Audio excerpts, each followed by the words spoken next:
मैं देरी ना करते हुए मौलाना महराज हबीबी साहब से गुजारिश करता हूँ कि आप आए और अपने अच्छे अशार हमारे तमाम आए हुए मेहमानों को पेश करें। मौलाना की तमाम पहचान अपने आप में एक अंजुमन रखती है, लेकिन वक्त का तकाजा नहीं है। एक शेर से आपको माइक पर बुलाऊंगा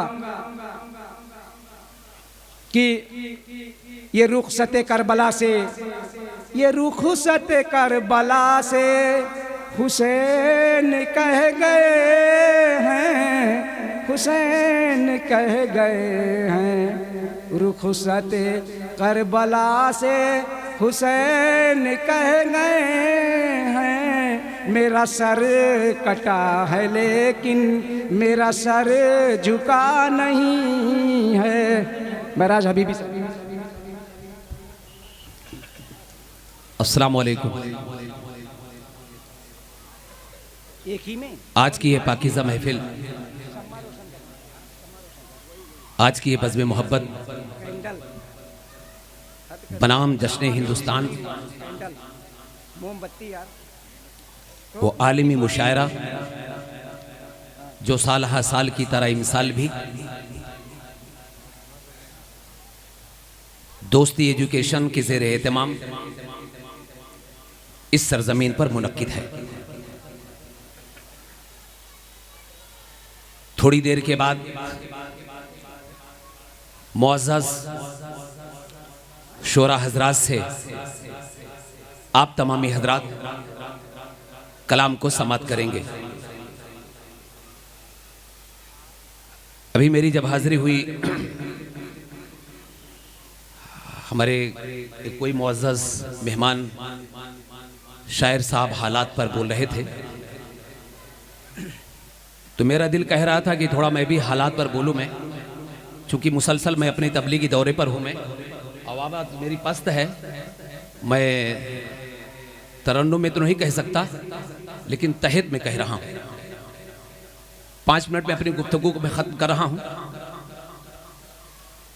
आतंकवाद पर, हिंदुस्तान पर अभी आप तमामी हजरात जमाल भाई से और हमारे शायर साहब से आपने समाअत किया। हजरात, हम और आप जिस हिंदुस्तान, जिस मुल्क में रहते हैं, जिस उतने अजीज की सुबह और शाम में हम और आप अपनी जिंदगी को गुजार रहे हैं, इसे हिंदुस्तान कहते हैं, इसे भारत कहते हैं, इसे इंडिया कहते हैं। जहां हम और आप जिंदगी गुजार रहे हैं, एक जमाना था, एक दौर था जब ये तन के गोले मर के काले अंग्रेज ईस्ट इंडिया कंपनी के नाम पर हिंदुस्तान की धरती पर आए और हमारे देश पर उनका कब्जा रहा। मुल्क हमारा है मगर कब्जा उनका, मकान हमारा है मगर कब्जा उनका, कॉलेज हमारा है मगर कब्जा उनका, यूनिवर्सिटी हमारी है मगर कब्जा उनका। और पूरे हिंदुस्तान में तन के गोरे मन के कालों ने ईस्ट इंडिया कंपनी के नाम पर भारत की जनता को गुलामी की जंजीरों में जकड़ दिए। सिसकती हुई जनता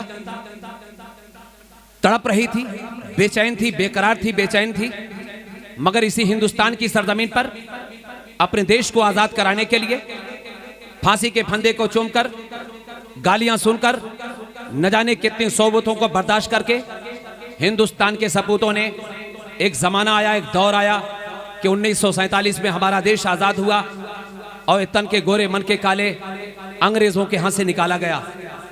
मेरे दोस्तों और बुजुर्गों, वो अशफाकुल्लाह खान की जात हो या बीर अब्दुल हमीद की जात हो या 18,000 उलमाए किराम के फांसी के फंदे की बात हो, तन के गोरे मन के कालों को निकालने के लिए हिंदुस्तान की सरजमीन पे 18,000 उलमाए किराम ने फांसी के फंदे को चूमा है। इस देश को आजाद कराने के लिए अशफाकुल्लाह खान ने देश के लिए अपनी तन मन धन की कुर्बानी देकर फांसी के फंदों को चूमा है। बीर अब्दुल हमीद ने पाकिस्तान को तोड़ा है और पाकिस्तानी टैंकों को तोड़ करके अपने हिंदुस्तानी का सबूत पेश किया है। अल्लामा इकबाल बन करके बहुत पहले हमने कहा था, शारे जहां से अच्छा हिंदुस्तान हमारा, हम बुलबुले हैं उसकी ये गुलसिता हमारा। या बरूदे गंगा वो दिन है याद तुझको, उतरा तेरे किनारे अब जब कारवां हमारा, मैं आपसे कहना चाहता हूं, इस देश की आजादी में मुसलमानों ने एक अपना अहम रोल अदा किया है। देश हमारा आजाद हो गया, तन के गोरे और मन के कालों को हम लोगों ने यहां से भगाया। किस लिए? ताकि हमारा देश बाकी रहे। किस लिए? ताकि हम चैन की जिंदगी गुजार सके। किस लिए? ताकि हम सुकून की जिंदगी गुजार सके।